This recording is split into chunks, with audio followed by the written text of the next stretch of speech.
You're listening to an Airwave Media Podcast. This episode is brought to you by Essentia.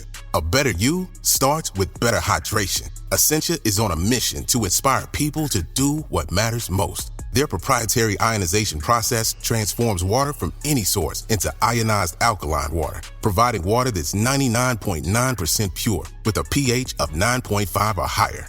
Essentia Overachieving H2O, the #1 ionized alkaline water. Shop now.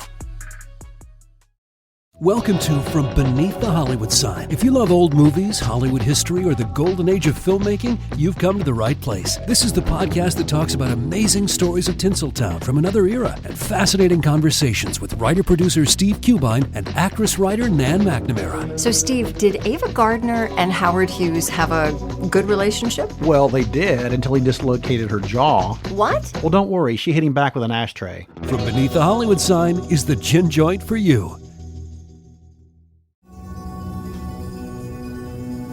How's this? I'll ask a question. What question? Jazz question. Now you get it right. We roll. I know everything there is to know about Miles. Lay it on me. Recorded in Chicago, Illinois, with your hosts, Ken, Matt, Neil, and Jeff. This is Triviality. The cream of the crop! Hello and welcome to Triviality, the game where a lack of seriousness meets a little bit of knowledge. My name is Matt, and I'll be hosting this special Lay It On Me bonus episode. Alright, today Jeff will be giving me my questions, and what is our special Lay It On Me topic? So I'm very pleased about this. Another favorite show of mine, The Office. Matt requested. I was very happy to oblige, so I wrote a bunch of questions. Generally in our Lay It On Me's, we do 15 questions. I think I wrote about 45 questions before I stopped. Interested in hearing these questions too. This is Ken chiming in. Yeah, I'm a big fan of the show. It's something that I've whenever I'm going through Netflix looking for something new to watch, it almost always comes back to just watching old episodes of The Office. So hopefully I know quite a bit of these. So let's see how this goes. It's great. I think the questions vary between some that the casual observer could get and then ones that are pretty obscure, but I think you still have a good chance with. So we'll see how it goes. For reference, I'm sticking mostly to earlier episodes as they are much more near and dear to my heart. But not to say that the later seasons are bad, but any time after Michael Scott leaves The Office, it's just not the same show. I mean, Steve Carell brings such a great charisma and energy to that show. All right, so lay it on me. You got it. So, first question for you, and we'll get right into it. Which former Comedy Central late night host plays Mr. Brown in the Office episode Diversity Day? What was the show that he was on? You said Comedy Central? Yeah, I didn't name the show. I just said he was a Comedy Central late night host. The only one I could think of that is when Colbert plays, what's his name? Andy's Brian, and that's not the right answer, so I don't know. Oh, you mean Broccoli Rob? Broccoli Rob. I'm not asking you a Broccoli Rob question. I know you're not asking, but that's the only Comedy Central late night host I could think of, so. Ken looks like he's teeming with excitement over there. Ken is also in the studio joining us today as a scorekeeper. Yeah, I know this one. All right. So I won't spoil it if, Ken, you want to give me the answer. Yeah, I believe that's Larry Wilmore. That is Larry Wilmore. Second episode, I believe. Second episode, yeah, Diversity Day. Question 2. Name 4 of the 5 Office cast members whose character name shares their real first name. I would like the full actor's name. Well, that's not going to happen. Oscar is one of them. I believe Kevin, Meredith, and the only one I know first and last name I believe is Angela Kinsey. Are those 4? So you said Oscar, Angela, you said Meredith, and you said Kevin. So, yeah, so you can have one more. Oh, there's 5? There are 5. Is it Toby? No, because that's I think his name's something else. Paul, yeah. Paul Lieberstein. Okay. So, maybe this was a little too hard. I will accept the first name. So the ones you got right. Oscar Martinez is Oscar Nunez. Yeah. Angela Martin is dead on. You were Angela Kinsey. Phyllis Lappin, or Phyllis Vance for later episodes, is portrayed by Phyllis Smith. Robert Vance is played by Robert Schaefer. Right. Bob Vance. And the one that I'm really surprised you didn't get, because this person's full character name is their full actual name, Creed Bratton. That's right. I don't know why I wasn't thinking Creed there. So those are the 5. What actress plays the purse girl? I'm just blanking on all of these. I know I could picture her. Very famous yeah. person at this point. And it was one of her first roles, right? Something. Yeah, It was an earlier role for her. on, Yeah, she wasn't as prolific an actress. She's quite famous now. Mm-hmm. And I believe it's an Amy, but I can't think of the last name. And that's probably not even right. What is it? Yeah, it's, can I say? Amy Sure. Adams. Amy Adams. Yeah. That's right.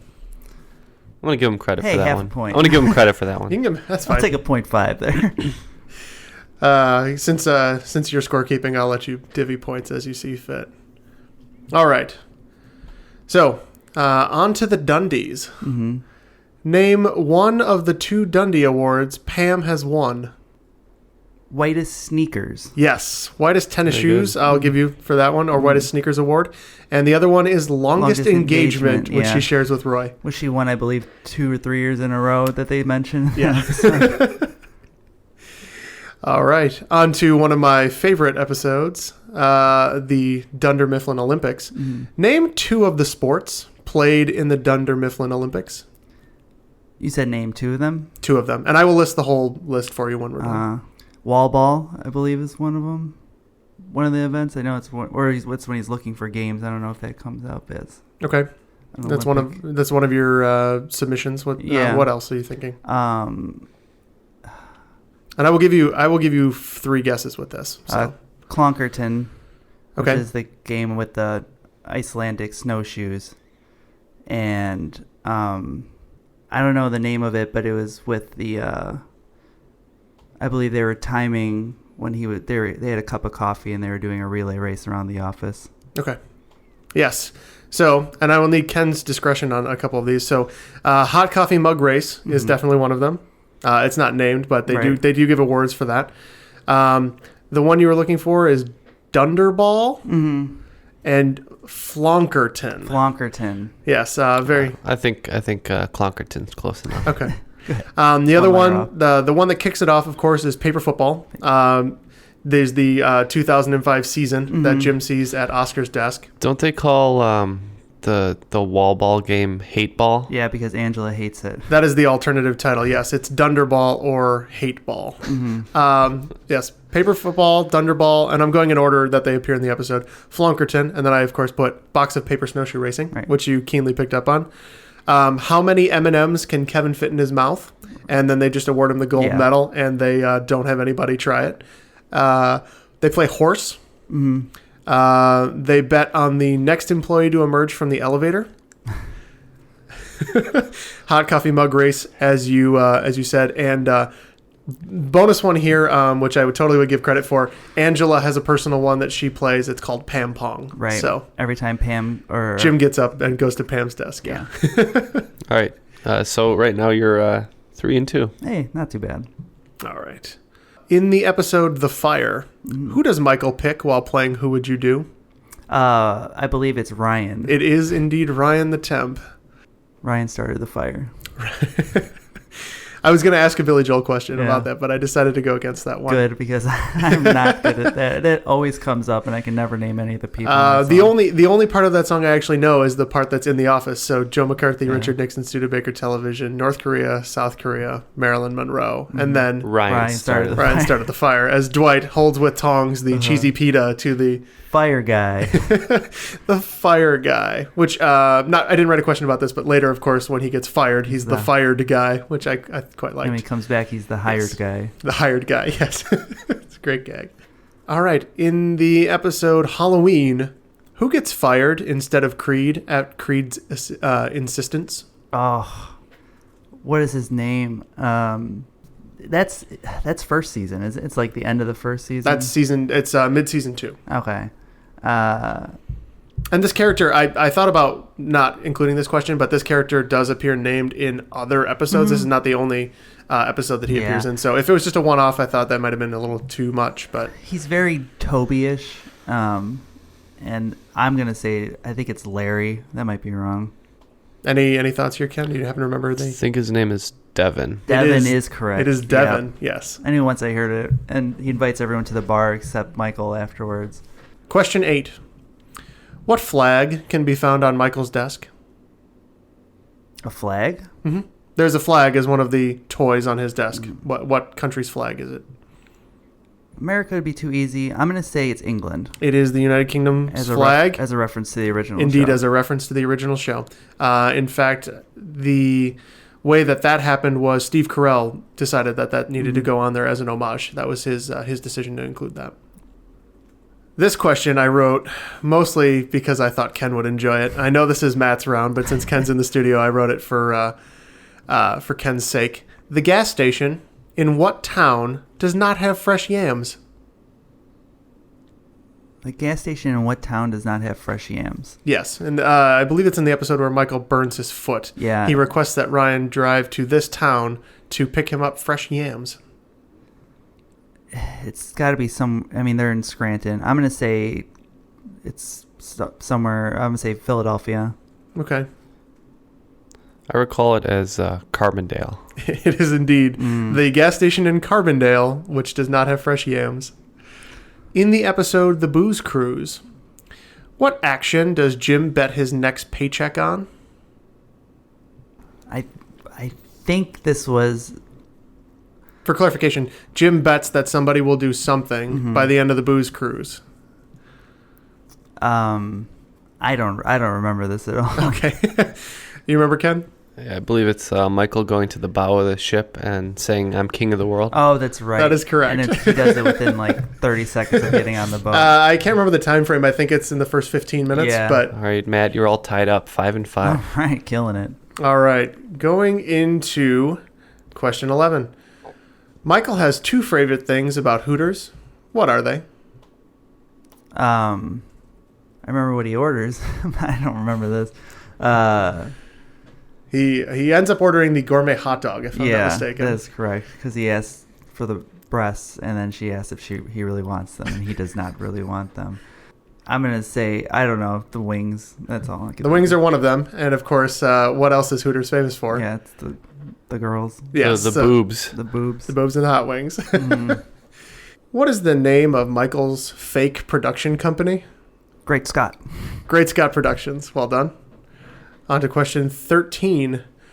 During the airing of Michael Scott's short film, The Faces of Scranton, what U2 song plays in the background? Oh. Is it With or Without You? It's With or Without Life You. moves a little more slowly here in Scranton. Is this question 14? This is 14. Question 14. What children's television show did Michael appear on? It's the show where he says that he wants to have lots of children, so they have to be his friend. The name of the show is blanking. It's Mrs. something. I can't remember. I think this is the first one I don't know. That would be Fundle Bundle. Fundle Bundle. Oh, the weather guy was on it. Yes, Chip. Chip the Weatherman? I think so. Yeah. All right, Matt. So right now you're 7-7.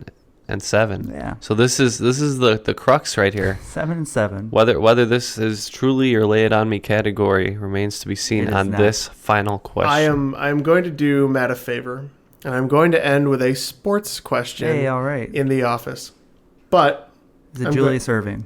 No, it is not. You might want to hear the question first to give you a fair chance. Which former NFL player makes a guest appearance in season 3, attending the Office Supply Convention in Philadelphia? Jerome Bettis. Jerome Bettis. The bus. The bus. That is right. That was either going to be a Ryan Howard promoting Subway or when he played one-on-one with Julius Erving and when he was working for the athletic. What was it called? Athletico. Athlete. Yeah. Perfect. Yeah, which is a terrible name. I've got a bunch of questions here. I don't know if you guys want to I'll throw some more questions just for fun. Yeah, bonus. We got time let's for do that. some fun ones. All right, and then you also can I chime in as well? Yeah, sure. All right, let's do another couple here. When Dwight goes behind Michael's back and tries to take his job by talking to Jan, what is the name of the dentist he makes up for his cover story? Crentist. Crentist is correct. That's why he became a dentist. Yeah. Here's a difficult one. What is Michael's safe word with Jan? Oh, it's hard because there's this SNL sketch that it's pretty old. I just remember Tina Fey on it going popcorn, and they're all going through their safe words. Another one's parachute, and so I'm just thinking of those words as the safe word, but I can't remember what his is. It has a rather herbal kind of name, if that helps. That would be foliage. Foliage. What is the name of Michael's management book? Somehow I Manage. Somehow I Manage. Jan's assistant Hunter released an album with what name? The Hunted. The Hunted. Well done, Ken. Is that the name of his band, The Hunted, or is that the name of the album? That is the name of the album. Okay. His band it's just a self-titled. Okay. What is Creed Bratton's birth name? Hint, it's in the show. It's the character who he transfers all of his debts to. This is Creed Bratton's actual birth name. So Creed Bratton adopted that name later in life. Right. But his actual birth name is given in the show. I can't remember what it is. As the person he transfers all of his debts to. I can't remember what it is. I'll give you the first name, William. I don't know. William Charles Schneider. All right. Let's do one more. Okay. You want to go easy or you want to go hard? Let's go hard. All right. You'll tell me how hard this is. During Take Your Daughter to Work Day, Dwight plays what song on his recorder, which tells the tale of the beheaded Anne Boleyn? Greensleeves. Greensleeves. All right. I think that'll do it. Matt, you want to take us out? Thanks for listening today. Thanks for the questions, Jeff. Thanks for chiming in, Ken.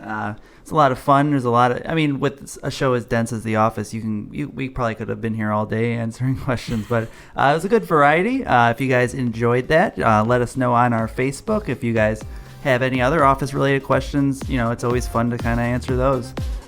So for Jeff and Ken, I'm Matt, and thank you for listening.